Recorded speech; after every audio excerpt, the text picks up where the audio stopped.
Shards of a looking-glass lay in the street.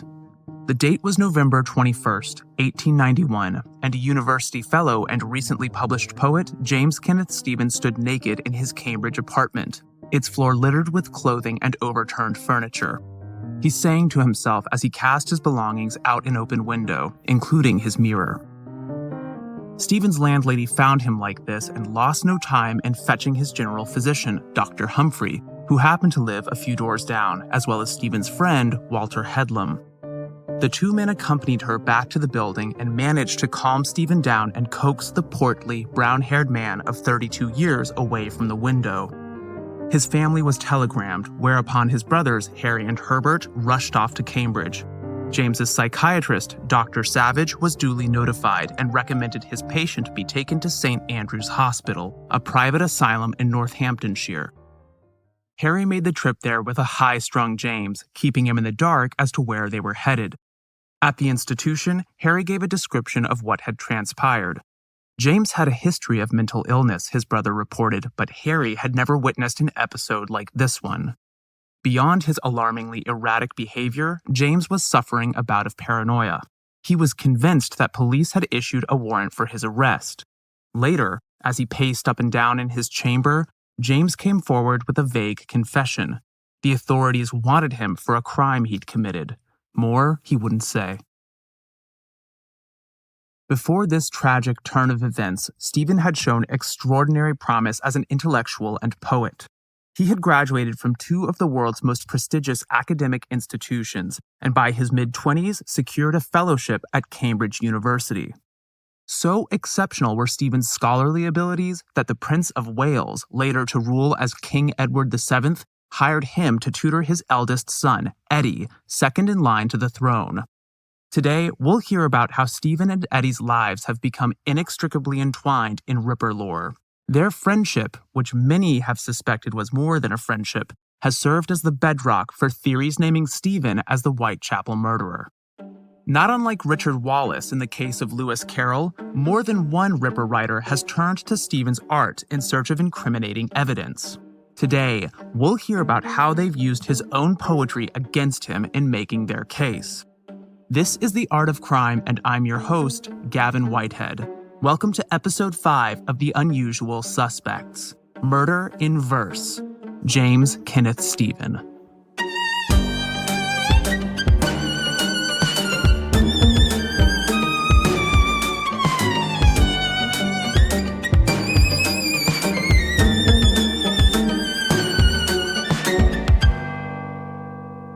Born February 25, 1859, James Kenneth Stephen hailed from a family of tremendous talent and ambition.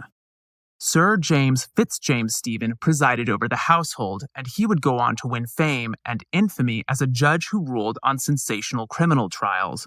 Remember his name because Fitzjames Stephen will make a cameo this episode and another later on. Two of James's cousins, Virginia and Vanessa Stephen, known to history as Virginia Woolf and Vanessa Bell, rose to prominence as artists in their own right. James didn't grow up in his father's household. Like many of Britain's brightest minds, he spent his adolescence and early manhood housed in various academic environments. He graduated from Eton, the elite public school, and went on to study at King's College, Cambridge.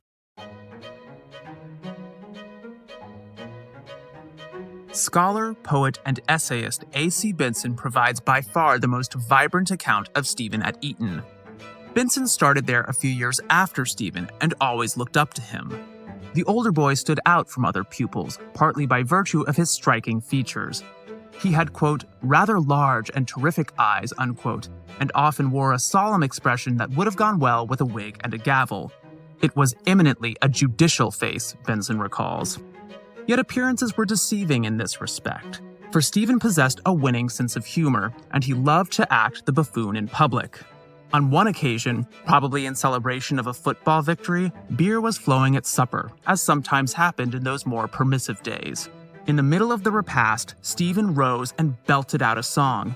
According to Benson, he did so with great dignity, producing a louder volume of continuous sound than I have ever heard from a human throat, and singing with intense and majestic solemnity. Put another way, Stephen went for it and just kept going. Stephen may not have meant to have his friends in stitches with this solo, but that's what happened. Benson remembers, quote, boys with their hands on their heads in uncontrollable convulsions, others rising from the table and leaning against the wall, entirely overcome, unquote. Whatever his intentions, antics like this made Stephen popular at school, and his friends affectionately nicknamed him Gene. As much as he enjoyed playing the fool, Stephen was anything but. For almost as long as he'd gone to school, he had dazzled his classmates with his dagger-sharp intellect, literary talents, and rousing public speaking. He showed a special affinity for and aptitude in the history of England. Oscar Browning, Stephen's housemaster, remarked that Stephen had gone to Eton with, quote, a brilliant set, unquote. All the same, his cohort, quote, acknowledged Gene Stephen as their chief. Others might be clever, but Gene was a genius, unquote. Eton has long had a reputation for fostering homoerotic relationships. For example, in 1868, a 16-year-old Reginald Brett, the future second Viscount of Esher, journaled about canoodling with two of his schoolmates after supper one evening. He and his friend Elliot lay stretched out on a long Morocco couch. Elliot had wrapped his quote-unquote strong arms around him, pressing his face against Reginald's own. Leaving his seat near the fireplace, another schoolboy, Chat, nestled in between the pair. The boy on either side of him slowly exhaled into his ears. We kept on repeating this, Brett writes in rapture, before adding with an air of wistfulness, all things must end. Ripper theorists have made much of Eton's homoerotic culture while building their case against Stephen, who they believe was gay. In her thoroughly researched and thoughtful book, The Prince, His Tutor, and the Ripper, Deborah MacDonald asks whether Stephen and Benson may have explored a physical relationship. When Gene graduated, he bequeathed his rooms to the younger Benson, who reminisces about them in a diary entry written years later, warmed by fond memories even as he shivers at others undisclosed. Quote, it was in these rooms that I passed my darkest hours. It hardly does to think of now, and yet it was all so fantastic and unreal, unquote. Viewed from a certain vantage point, this elliptical remark perhaps evokes the exhilaration and shame that often attend early sexual experimentation, especially of what today we call the queer variety. As MacDonald appreciates, however, it's impossible to know what Benson had in mind, and it may or may not have related to his or Stephen's sexuality. When Stephen wasn't reviewing lectures or polishing term papers as a student at Cambridge, he was filling his time with spirited discussion of literature and music, history and politics. Outgoing as ever, he joined multiple clubs and even founded one of his own. On Sundays, he went to the TAF, short for Twice a Fortnight, which he had formed himself near the start of his first term. Members got together for a cold supper, followed by chit-chat, reading, drawing, or musical performances. On Mondays, Stephen took part in debates at the Political Society, an exclusive body comprised of 12 excellent thinkers. Whenever a spot opened up, they closely vetted new initiates, a unanimous vote necessary to offer admission. Participants locked horns over some of the most contentious topics of the day.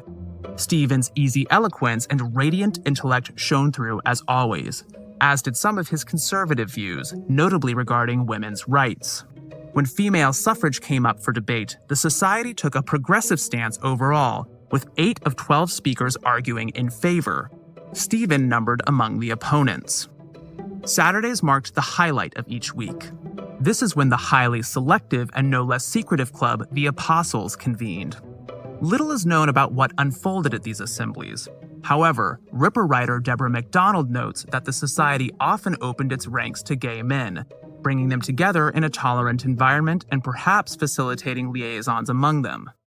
Stephen's academic career soared toward an impressive climax in 1881, when a superlative essay earned him first place in the first class in history. He was officially the best of the best. Added to this distinction was the top prize for reading aloud, as well as a scholarship for intellectual distinction in international law. Gene was as much a genius as ever, and it was this reputation that would bring him into the orbit of the royal family. Prince Albert Victor Christian Edward had one purpose in life. As the eldest son of Queen Victoria's eldest son, he would reign as king one day, if he lived long enough. The grim possibility of a premature death had cast a pall over his family almost as soon as he'd drawn his first breath. Born on January 8, 1864, the heir apparent, nicknamed Eddy, arrived 2 months ahead of schedule, weighing a worrisome 3.5 pounds. Despite this inauspicious beginning, the baby survived. Eddy was on track to become the most powerful monarch in the world, but that didn't mean his parents saw any pressing need to instill in him a sense of discipline or duty. Nor did they make a high priority of his education. Eddy and his siblings ran wild in the royal residences of Marlborough House in central London and Sandringham in Norfolk. The law of the land was leisure, with the royal couple hosting extravagant luncheons and balls on a regular basis. Celebrities such as French actress Sarah Bernhardt even put in the occasional appearance at one of the Prince and Princess of Wales's high society soirees. Still, Bertie and Alexandra, Eddy's father and mother, couldn't neglect their son's schooling forever. They eventually employed a tutor by the name of John Neil Dalton. It was his responsibility to supply the knowledge their son would need to understand Britain's role in global affairs. Much to his instructor's dismay, however, Eddy didn't thrive at lesson time. In a surprisingly biting progress report, Dalton complained that the prince, quote, sits listless and vacant and wastes as much time in doing nothing as he ever wasted, unquote. Part of the problem was down to his upbringing. Bertie and Alexandra had spoiled Eddy from the outset, and by the time Dalton had entered the picture, he was more than lacking in the work ethic department. He'd also grown accustomed to doing as he pleased, never taking kindly to authority figures who barked orders at him. Yet issues beyond Eddy or even his parents' control may have underlain his poor performance. At the time, one state official attributed Eddy's troubles to partial deafness inherited from his mother, while historians looking back on the prince's formative years have speculated that he may have had a learning disability such as dyslexia. Whatever the case, Dalton was a stiff, uninventive, just-do-as-I-say kind of educator, making little effort to identify his students' individual needs and adapt his pedagogy to meet them. If Dalton represented something of an adversary, Eddy had a steadfast friend in his younger brother George. In fact, George had joined Eddy for instruction with Dalton, and the two had done virtually everything else together as they grew up, cultivating a deep and mutual devotion. Early in George's life, it was decided that he would pursue a career in the Navy. Boys on this path would typically leave home in adolescence so they could learn the ropes aboard a ship. When it came time for George to pack his bags and bid farewell to Marlborough House, his parents chose not to separate the brothers. So, in 1877, Eddy and George became royal cadets on board the Britannia, Dalton coming along to act as their tutor. 2 years later, the princes joined the crew of the HMS Bacchante, embarking on a 3-year cruise which took them to many of the British colonies in South and East Asia. By the first half of 1883, Eddy had returned to British soil, having attained the rank of major. Aged 19, he stood at the beginning of a new chapter in life. Like others in line to the throne, he would go to university. Eddy welcomed this idea on the whole, even if part of it broke his heart. While he would hit the books at Trinity College, Cambridge, George would train as a midshipman at sea. For the first time in his life, Eddy would not have his younger brother by his side. He lamented his absence in a letter to George, quote, "I can't tell you how strange it seems to be without you, and how much I miss you in everything all day long," unquote. There was another, in some ways bigger, dilemma than Eddy's loneliness. After nearly a decade of tutelage under the oppressive and no less ineffective Dalton, the prince had learned very little, and he was woefully unprepared for Cambridge. Princess Alexandra voiced her frustration, quote, "It is indeed a bitter disappointment that he should have relapsed into his old habits of indolence and inattention," unquote. Enter the brilliant James Kenneth Stephen. Looking for an instructor to bring Eddy up to speed, the Prince of Wales consulted his own sometime tutor, Frederick Gibbs. Gibbs was a friend of the Stephen family and well aware of James's smarts. It was Gibbs who recommended Bertie hire him as a tutor. Stephen made a strong candidate for more than one reason. Eddy required a crash course in English history. A king should know a thing or two about the country he's ruling, it was reasoned, and you couldn't make higher marks in that subject than Stephen had. Perhaps more important, Stephen was friendly, well-liked, and near to Eddy in years. He would become a stand-in for the brother Eddy had lost to shipboards and sails.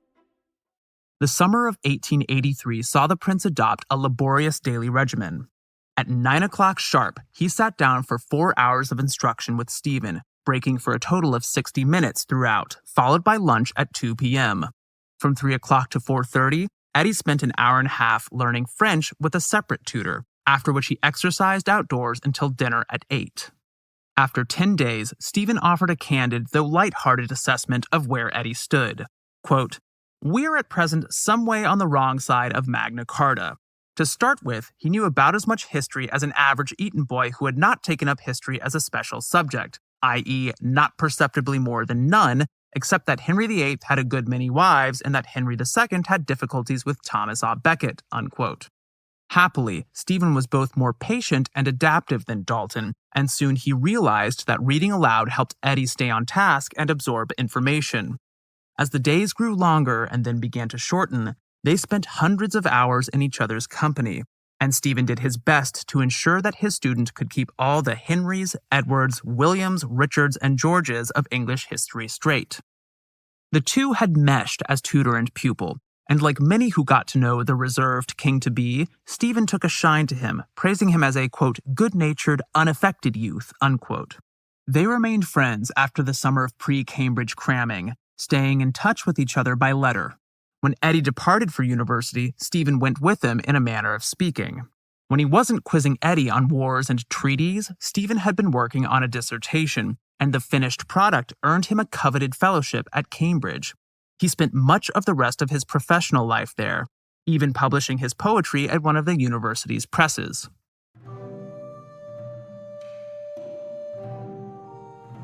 Several Ripper theorists have assumed that Stephen was more than a tutor to Eddy, the prince a willing partner in a sexual relationship. The two had grown close before Eddy went to Cambridge. Stephen was probably attracted to men, and the prince may have favored members of his own sex as well. He had been implicated in the Cleveland Street scandal, a veritable firestorm that had started as a spark at a male brothel. Police had stumbled upon this criminal enterprise quite by accident. While investigating a theft at the London Central Telegraph Office in July 1889, PC Luke Hanks became aware of a 15-year-old messenger boy, Thomas Swinscoe, a possible culprit, it was thought, because he had been seen in possession of 14 shillings, a large sum equivalent to several weeks' wages.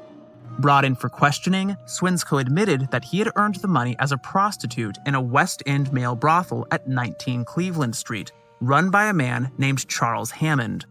Swinscoe's co-worker, the 18-year-old Henry Newlove, had recruited him for the job. Police promptly trained their crosshairs on Cleveland Street. While they couldn't apprehend the brothel master, Hammond, they were able to detain Newlove, who provided the fuel and flammables that ignited the scandal. Newlove named aristocrat Henry Fitzroy, Earl of Euston, and Lord Arthur Somerset, equerry to the Prince of Wales, as patrons at 19 Cleveland Street. As far as much of the establishment was concerned, the problem was not the sexual exploitation of adolescent boys, but rather the idea of noblemen having their dirty linens hung out for the nation to see. A cover-up ensued, in which various state officials suppressed the involvement of Euston and Somerset, while Newlove and another working-class sex worker went to prison with lenient sentences. The youth's light punishments looked fishy to journalist Ernest Park, editor of the radical North London Press. He and other newspapermen conducted inquiries into Cleveland Street's clientele, and by early January 1890, the litany of sex offenders had grown to include some 60 names. Fearing arrest, 32 of these men had absconded from England. Rumors circulated that Eddy himself had frequented Cleveland Street. It did look suspect that not long before news of the scandal broke, he had left England for Greece and from there traveled to India. Eddy was reportedly riding elephants and hunting tigers when the public first learned about the outrage. Likely to avoid a libel suit, British periodicals kept his name out of coverage of the controversy, yet the American press did no such thing. Hardly mincing words, a reporter for the New York Times asserted, quote, "It is obvious to everybody that there has come to be within the past few days a general conviction that this long-necked, narrow-headed young dullard was mixed up in the scandal," unquote. This quote-unquote general conviction has led modern observers to suspect the prince was gay. The exact nature of Eddy and Stephen's relationship remains unknowable. In the years leading up to the Whitechapel homicides, however, Stephen's friends and family certainly looked on with concern as signs of mental illness began to show themselves. In 1881, A.C. Benson followed Stephen to Cambridge, where the two resumed the habit of breakfasting together. One morning, Benson showed up at Stephen's gloomy, wood-paneled rooms and found him asleep. Awakened by his guest, Stephen sprang to his feet, stripped off his bedclothes, and jumped into a cold bath. Benson watched all the while, nonplussed. Having bathed, Stephen slipped into his shirt and trousers without drying off, his sodden clothing clinging to his skin, and took a seat at the table, ready to dig in. Stephen chowed down and caught up with Benson as if none of this behavior were out of the ordinary. 5 years later, on December 29, 1886, Stephen sustained an injury that looked minor in the moment but major in hindsight. He was riding with friends near Felixstowe, Suffolk, when a windmill used for pumping water appears to have piqued his curiosity. Stephen drew closer to the structure, wishing to have a look at how it operated, and then took a blow to the head, delivered, it would seem, by one of the mechanism's rotating blades. According to his uncle, Leslie Stephen, James resumed work shortly after, and for a time, he appeared to have lost his knack for swift and lucid composition. Before long, however, it had come back to him. By the end of 1887 and the beginning of 1888, Stephen was showing symptoms of what today we recognize as bipolar disorder. In what appears to have been a manic state, he had courted a widow named Eleanor Tennyson while also launching his own journal, titled The Reflector. Both the romance and his periodical ended in disaster. Later that year, he sank into a depression, confining himself to bed for hours at a time and often refusing to speak with others. Stephen had not exhibited violent behavior, and while his condition frightened onlookers, he was never known to have harmed anyone physically.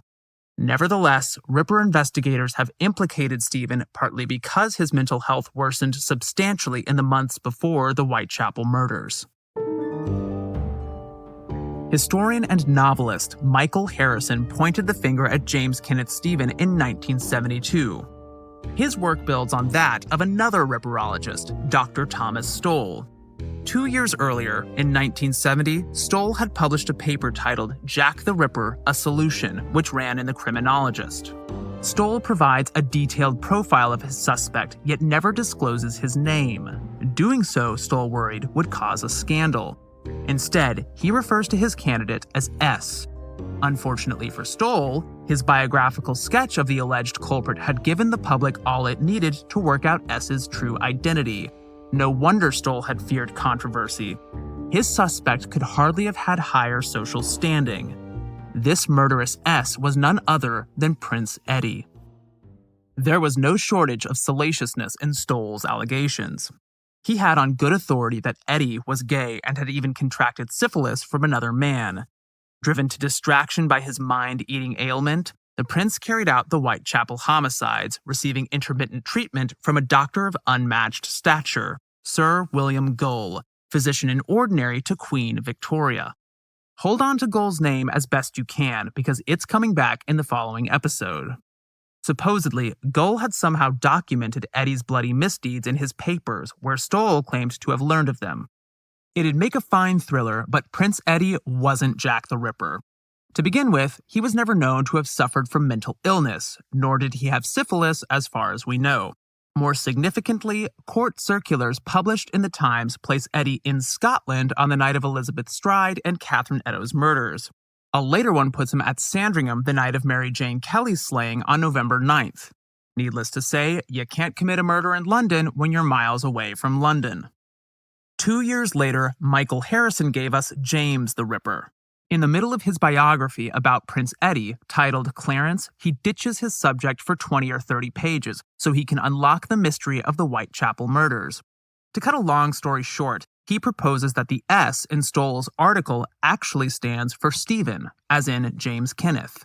From there, Harrison spins a sensational yarn of heartbreak and rage. Stephen fell in love with Eddy while the prince was at Cambridge, assuming a dominant role in what became a sexual relationship. After graduating, Eddy managed to quote-unquote wriggle free from his controlling former tutor. Furious with jealousy and mentally ill, Stephen committed the Whitechapel atrocities. Having consulted the Cambridge academic calendar, Harrison maintains that Stephen could have slipped away from campus to commit the killings without issue. Still, a prosecutor must prove beyond reasonable doubt that an alleged serial murderer had motive, means, and opportunity to convict him in court. In the absence of hard evidence indicating any of these, Harrison goes rummaging around in the poetry of the accused. In 1891, Stephen published 2 volumes of verse, Lapsus Calami, A Slip of the Pen, and Quo Musa Tendis, Where Are You Going, Muse, both of them printed by a Cambridge press. Before his mental health deteriorated, Stephen had desired a literary life. If the opinion of poet laureate and author of The Jungle Book, Rudyard Kipling, is any indication, he may well have distinguished himself as a man of letters. After all, in Something of Myself, Kipling lionizes Stephen as, quote, that genius, unquote. That being said, Kipling is clearly trading compliments with a fan. Stephen had written a poem in praise of Kipling, and in response, the laureate gushed that Stephen had, quote, dealt with Haggard and me in some stanzas which I would have given much to have written myself, unquote. Shabbier laurels have been worn with pride. At any rate, having surveyed both volumes of Stephen's poetry, Michael Harrison makes a case for the author's misogyny and homicidal tendencies. Without further ado, let's have a look at what the prosecution argues. Exhibit A is a poem entitled A Thought. It reads as follows, quote, if all the harm that women have done were put in a bundle and rolled into one, earth would not hold it, the sky could not enfold it, it could not be lighted nor warmed by the sun, such masses of evil would puzzle the devil, and keep in fuel while time's wheels run. But if all the harm that's been done by men were doubled and doubled and doubled again, and melted and fused into vapor and then were squared and raised to the power of 10, there wouldn't be nearly enough not near to keep a small girl for the 10th of a year, unquote. The sexism is obvious. Compared to men, Stephen avers, members of the fairer sex are responsible for a disproportionate share of the world's ills. For all the harm women are said to have done, these lines stop short of expressing a wish to visit harm on them. Exhibit B comes closer. It's a poem called In the Backs, in which Stephen gives voice to a more violent strain of misogyny. The speaker is out for a walk in a scenic patch of land where several Cambridge colleges back onto the banks of the River Cam, hence the area's nickname, The Backs. Here's how the poem starts, quote, as I was strolling in the Backs, I met a woman whom I did not like. I did not like the way the woman walked, loose-hipped, big-boned, disjointed, angular. If her anatomy comprised a waist, I did not notice it, unquote. From here, the speaker rattles off more reasons as to why he did not like this woman, faulting virtually every aspect of her physical appearance, from the hat on her head to the boots on her feet. Just by looking at her, he writes her off as an empty-headed gossip.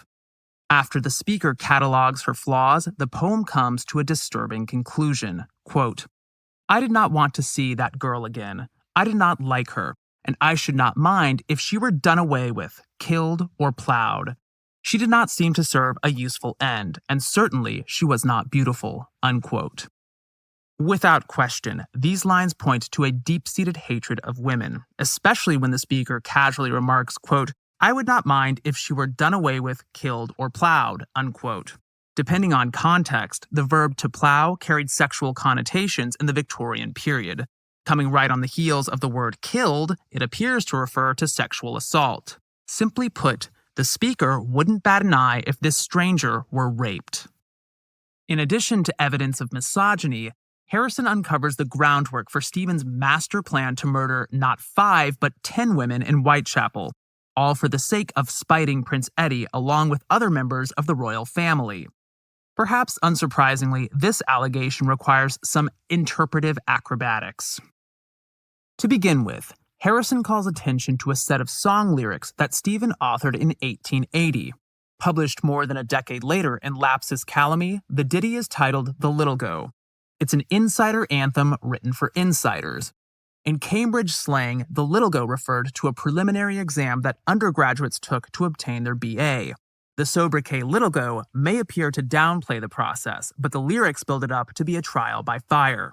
One verse dwells on the intensive preparation involved in the ordeal, as well as the torment of taking the test.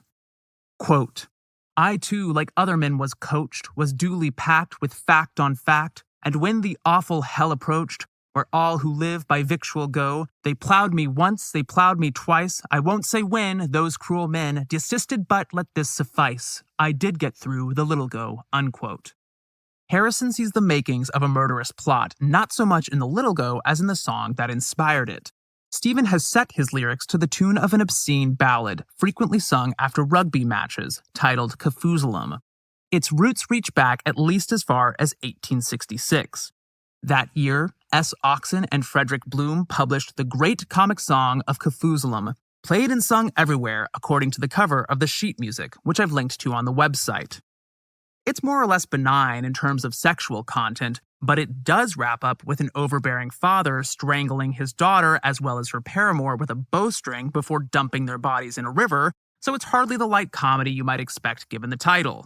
In any case, this ballad spawned innumerable variants, many of them pornographic, giving rise to the kind of scurrilous ditties that teenaged boys have sung for ages and will continue to sing for the foreseeable future. As far as I can tell, they always revolve around the titular figure, introduced as follows in the version Harrison cites, quote, In days of old there was a maid, she was the mistress of her trade, a prostitute of high repute, the harlot of Jerusalem. Hi-ho, Kafoozleum, Kafoozleum, Kafoozleum, hi-ho, Kafoozleum, harlot of Jerusalem. In this rendition, Kafoozleum does business with a syphilitic student. In others I've read, she instead goes to bed with a randy priest. You get the idea. Back to Harrison and his ornate allegation. And when I say ornate, I mean ornate. Harrison singles out a verse in Kafoozleum, which refers to the student, quote, For though he paid his women well, this syphilitic spawn of hell struck down each year and tolled the bell for 10 harlots of Jerusalem, unquote. Each year, in other words, this student gives syphilis to exactly 10 lovers, the disease eventually claiming their lives. Here's what Harrison argues. In hideous imitation of the student who fornicated his way through all Jerusalem, the Ripper murdered 10 women in Whitechapel, home to a sizable Jewish population, Harrison reminds us, surely no coincidence. He tallies up all 10 of them, listing the names of the 5 canonical victims as well as those of 6 others whom Harrison believes the Ripper to have killed. 5 plus 6 makes 11, you might object, but Harrison treats the homicides of Elizabeth Stride and Catherine Eddowes, both of which occurred on September 30th, as, quote, double, obviously counted as one, unquote. Here's where things get really complicated. According to Harrison, the date of a homicide was never random. Most of the 10 murders coincide with red letter days for the royal family, usually birthdays or some other anniversary. To give an example, Mary Jane Kelly died on November 9th, the date of the Prince of Wales's birth. Significantly, however, 2 of the 10 killings line up with holidays on the Roman calendar. These are the first and last of the series, the final one being of greater significance. It fell on the 13th of February, 1891, the Feast of Terminalia.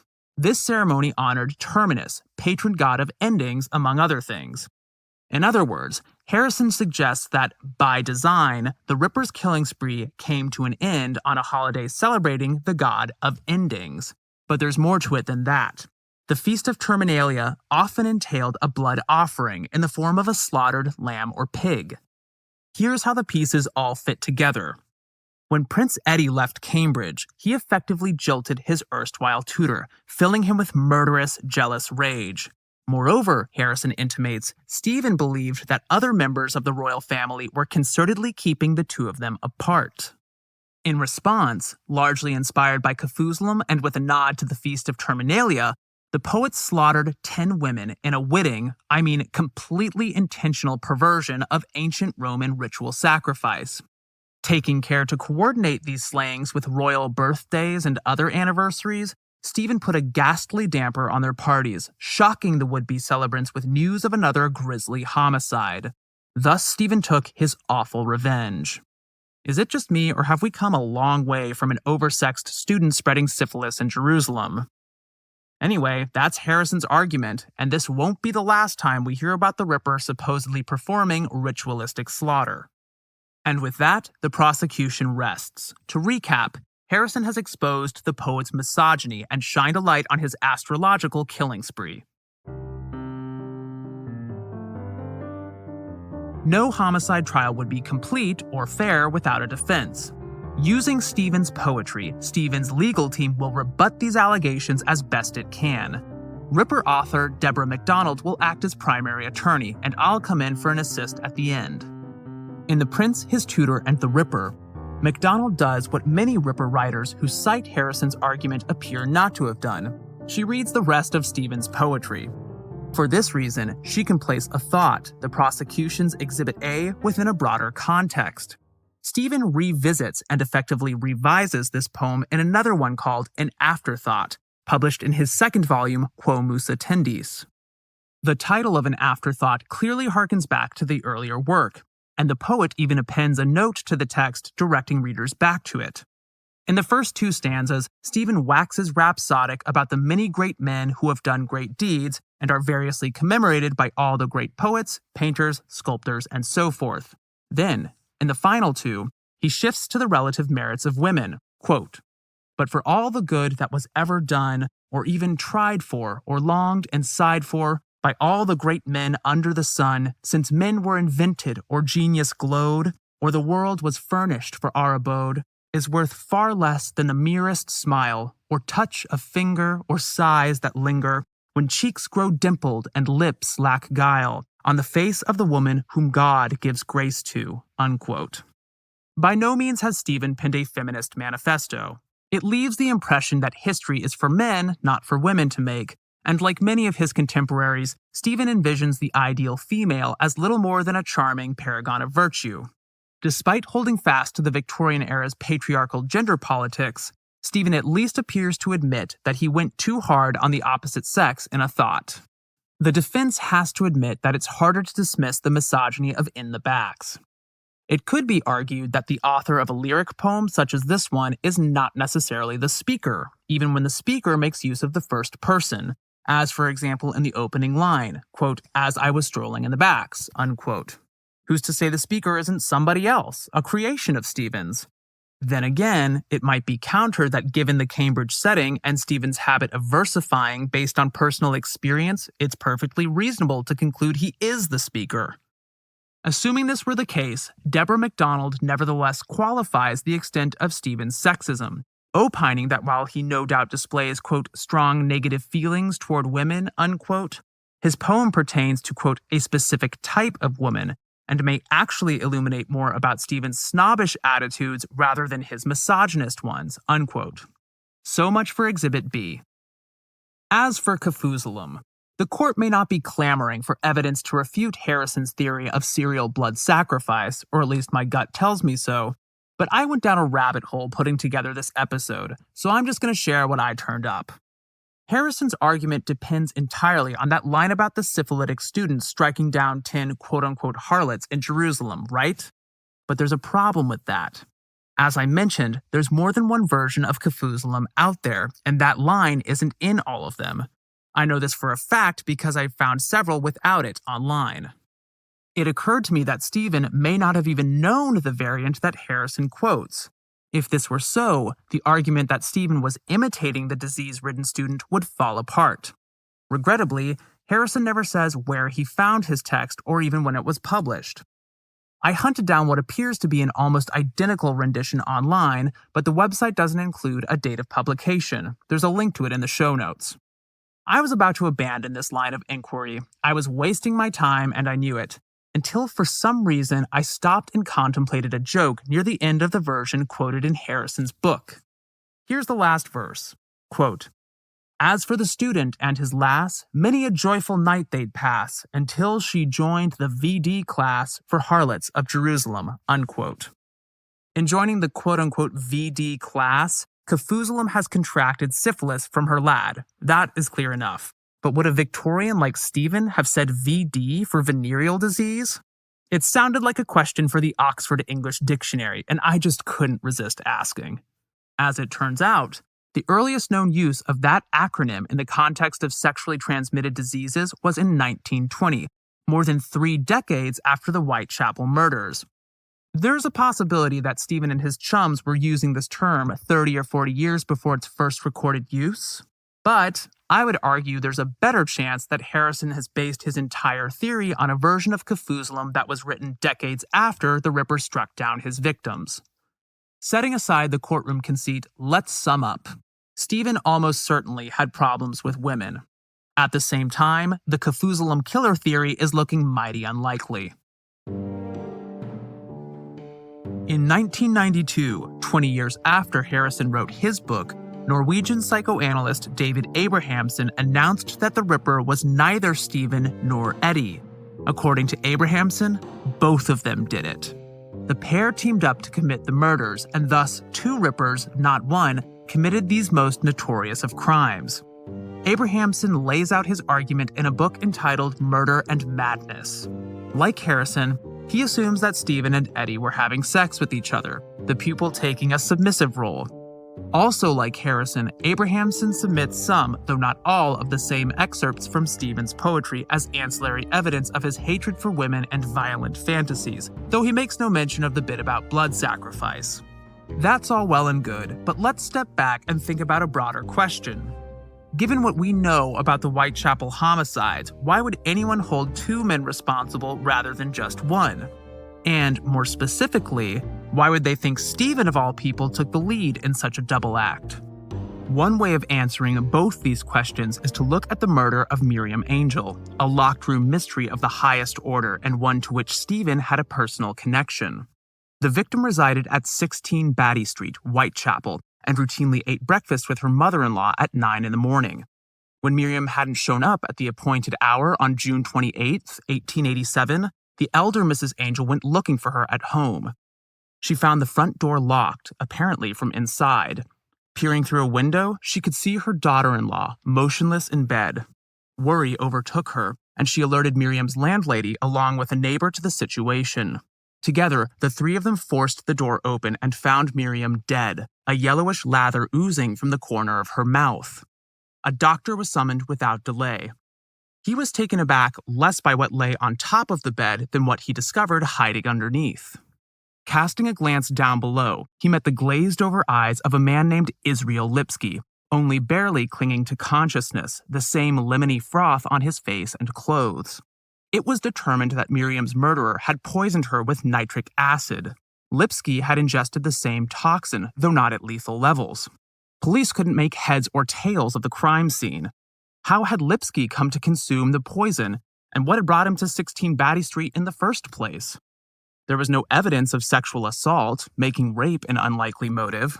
Burglary struck them as equally far-fetched. If he had filched anything, he certainly hadn't made it out of the house with it. Still, the authorities charged Lipsky with the murder of Miriam Angel, despite his impassioned professions of innocence. Lipsky's fate could hardly have been placed in less capable hands. His primary attorney was an alcoholic who came to the courtroom fully tanked. Too intoxicated to defend his own client, he foisted that task on Mr. McIntyre, an older lawyer versed in commercial law yet lamentably inexperienced in criminal trials. They botched the proceedings, the jury delivering a guilty verdict after just 8 minutes of deliberation. Lipsky would hang. Here's where the link to Stephen comes in. His father, Judge Fitzjames, presided over the debacle. Lipsky's solicitor filed an appeal, turning the case into a cause célèbre. Convinced of Lipsky's innocence and appalled by the anti-Semitism the trial had brought out of the public, the Jewish Chronicle gathered thousands of outraged citizens' signatures. Meanwhile, the Pall Mall Gazette launched a crusade against Judge Fitzjames. In a letter to his wife, Fitzjames predicted that, quote, a great deal of anxiety and worry, unquote, lay around the corner for him. To make matters worse, he knew his court had done wrong by Lipsky. Quote, the man was not quite properly defended, he conceded before assuming his own share of the blame. and I myself did not exactly hit the right point in summing up, unquote. He granted Lipsky a reprieve of 1 week, during which time he pledged to review the case, aided by Home Secretary Henry Matthews. 7 days passed, the Pall Mall Gazette firing salvo after salvo at the judge. While Fitzjames had become more confident in his ruling over time, he couldn't shake a lingering doubt. At 5 p.m. on the final day of Lipsky's 1-week reprieve, he was pacing up and down in Matthews' office, waffling over his final decision. Then came a sudden knock at the door, followed by a courier with a handwritten message. Quote, "I, Lipsky, hereby confess," unquote. Commentators past and present have questioned the legitimacy of this confession, but according to an official present at the moment, Matthews leapt out of his seat with a sigh of relief. Within 24 hours, Lipsky had mounted the gallows. The case of Israel Lipsky bears a tenuous yet tantalizing link to the Ripper killings. On the night of Elizabeth Stride and Catherine Eddowes' murders, Israel Schwartz turned onto Berner Street at about 12:45 a.m., walking in the direction of the International Working Men's Educational Club. He spotted a boisterous man accosting a woman who stood outside the gateway to Dutfield's yard, where in some 20 minutes, a steward for the Working Men's Club would find Stride dead, with a gash in her throat. Trying at first to pull the woman into the street, the man proceeded to spin her around and throw her to the pavement. She let out 3 screams, quiet and quick, none of them loud enough to carry very far. Assuming that he had stumbled upon a domestic dispute he preferred to avoid, Schwartz crossed to the opposite side of the road. Now, for the first time, he took note of another fellow, watching the altercation and smoking a pipe. The poor woman's attacker turned toward Schwartz and shouted 2 syllables, a surname that wasn't Schwartz's but certainly was one that everyone knew: Lipsky. Bewildered, Schwartz continued on his way. Was the assailant addressing the smoker by name, he wondered to himself? Casting a circumspect look over his shoulder, Schwartz grew frightened at what he saw behind him. The man with the pipe had started to follow him. He broke into a sprint, stopping at a railway arch farther down Berner Street when he felt certain his pursuer had turned back. After he came forward with this story, police escorted Schwartz to the mortuary, asking him to view Elizabeth Stride's body. No doubt about it, she was the woman he had seen getting manhandled. Perhaps unsurprisingly, since so many aspects of the Ripper case have come under question, several researchers have cast a doubt on Schwartz's statement. However, if indeed he'd seen the Ripper attacking Stride, then Schwartz had come closer than any other witness to catching the killer in the act. If accurate, his testimony begs a number of questions. Why had the attacker yelled Lipsky? Did it have anything to do with the murder of Miriam Angel? The house where she had perished was just 1 street over. Or, as some have intimated, was the brute hurling an anti-Semitic epithet at Schwartz? The tarnished name of Lipsky had become one in the neighborhood. And who was that other guy smoking a pipe? If the assailant had been the Ripper, was the smoker in league with him? Might the Whitechapel murderer have had an accomplice? David Abrahamson thinks so. James Kenneth Stephen loved his pipe more than Eton and Cambridge put together, often taking it with him when he left the house, and Abrahamson conjectures that Stephen may have been the intimidating smoker who chased after Schwartz. Obviously, countless Londoners partook of tobacco in this fashion, so it's hardly proof of Stephen's guilt. Playing devil's advocate, or at least that's my impression, MacDonald acknowledges that the two-killer solution might make sense of Schwartz's experience. With regard to Stephen, she also suggests that he may have visited the area out of curiosity about the Lipsky case, the trial that had given his father such grief and sullied the family name in the process. These connections are rickety at best, to be sure, but this will not be the last time that the Whitechapel murders intersect with an electrifying murder trial at which Judge Stephen passed a death sentence. More on that in a couple of weeks. That about does it for the Stephen theory. The evidence for a sexual relationship between him and Eddy may seem slim, and there's even less proof that the two conspired to carry out serial murder. Yet if there's one indication that Stephen may have harbored extraordinary feelings for his former pupil, erotic or otherwise, it's the tragic story of how the poet died. Which brings us back to Stephen's admission at St. Andrew's Hospital after his breakdown. Founded in 1838, this institution operated according to the principle of moral management, which sought to preserve the dignity of psychiatric patients. In previous centuries, madhouses such as London's Bedlam had thrown open their doors to morbidly curious visitors who wanted nothing more than to gawk at the mentally ill. William Hogarth depicts such an outing in A Rake's Progress, painted from 1732 to 34. There's an engraving of it on the website. Like other more enlightened asylums, St. Andrew's abolished this dehumanizing practice, just as it dispensed with the whipping, beating, and other cruel punishments earlier doctors had meted out. Here, Stephen enjoyed the privacy of his own rooms, complete with a soft bed and an open fireplace. Patients were encouraged to stay active outdoors, which helped them keep their minds at ease. When the weather was fair, they divided into teams to play cricket or football, with tennis courts also available for use. They might have tended to the gardens, planting, pruning, and watering as needed, or reaped the harvest of the St. Andrew's farm, which supplied the asylum with all its fresh vegetables. For a time, Stephen did show signs of improvement, settling into a routine after a shaky start. He kept to himself and read in his room, venturing outside once a day for a stroll around the grounds or a longer jaunt into the countryside, accompanied by an attendant. By the first week of January, he had become more sociable, playing billiards with others, and reports back to Cambridge struck an optimistic tone. On January 9th, he suddenly reversed course. His mood darkened and his appetite waned. Irritable and listless, he paced around his room with his hands in his pockets. At the time, nobody could account for his abrupt backsliding, and while modern commentators will never come up with a definitive explanation, they're quick to point out that Stephen's decline coincided eerily with that of another.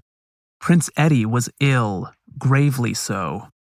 It seemed harmless in the beginning, an inconvenience more than anything else. He spent Christmas at Sandringham, shooting with his father and skating on the pond, its frozen surface marvelously technicolor with the reflections of tinted lanterns that had been lit for the holidays. The ballrooms pulsed nightly with music and dance. Under normal circumstances, the household would have looked forward to a fresh burst of festivities on January 8th, which this year marked Eddy's 28th birthday. But a nasty cold was going around, and the man of the hour had come down with it. He retired early on January 7th, running a fever, and the following morning, it became clear that he'd also contracted influenza. It wasn't what anybody wanted for his birthday, but there was no cause for immediate concern. While dangerous to the very young and elderly, influenza posed comparatively little threat to a man of Eddy's age. He took to bed while the revels continued, including performances by a banjo player and a ventriloquist. The next day, the air thickened, as if pressing down upon the family, friends, and other visitors still at Sandringham. Eddy had pneumonia. With 3 doctors on call, he slept in fits and starts over the ensuing nights, and on January 11th, the family deemed it prudent to send a bulletin to the newspapers. The day after brought an alarming development. Eddy had sunk into a state of delirium, and as a stifling sense of helplessness slowly suffocated Sandringham, the Princess of Wales confided to one of the physicians that she was, quote, very frightened, unquote. The 13th passed without signs of recovery, and at 2 a.m, one of Eddy's doctors roused another from sleep, shouting that their patient was about to die. They hurried to his bedside and found him chalk white, ghastly, cold to the touch. 7 hours later, Eddy was dead. His younger brother George would reign as king instead. Eddy's demise did not so much foreshadow Stephen's as bring it about. When the poet heard word of it, he wrote letters of condolence from his hospital bed, too unwell to attend the funeral. He confined himself to his room, no longer inclined to exercise or read. Notwithstanding the winter temperatures, Stephen took to sitting on the side of his bed or standing on the cold, hard floor in nothing but his nightclothes, seeing no point in dressing himself. More alarming still, he refused to take meals. By January 18th, the hospital staff were feeding him through a tube.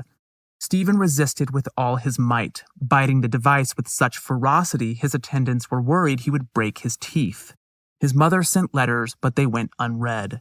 By February 2nd, it became evident that Stephen had a mind to die. That evening, a staff member proffered him a glass of water as he languished in bed, urging him to drink as much as he could. "It is too late," came the feeble reply, repeated over and over. The next day, the asylum sent word to his family that the end was imminent.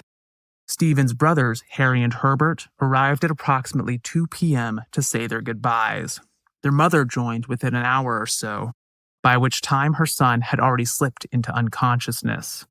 Stephen was pronounced dead at 4:22, the cause of death given as a combination of mania, exhaustion, and refusal to eat. His 33rd birthday was just 3 weeks away.